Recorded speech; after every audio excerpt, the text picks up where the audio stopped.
Paying monthly goods and services tax online involves several steps to ensure compliance with tax regulations. Here's a guide for paying monthly GST online. Log into GST portal. Access the official GST portal designated by your country's tax authority. Enter GSTN. Log in using your GST identification number and credentials provided during GST registration.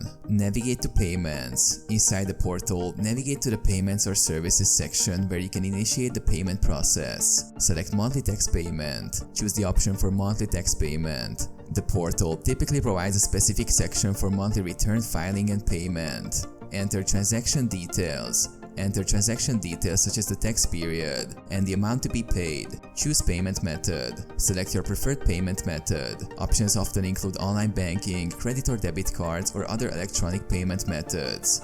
Initiate payment. Follow the on-screen instructions to initiate the payment. Confirm the transaction details before proceeding. Receive payment confirmation. After a successful transaction, the portal will generate a payment confirmation receipt. Save or print this receipt for your records.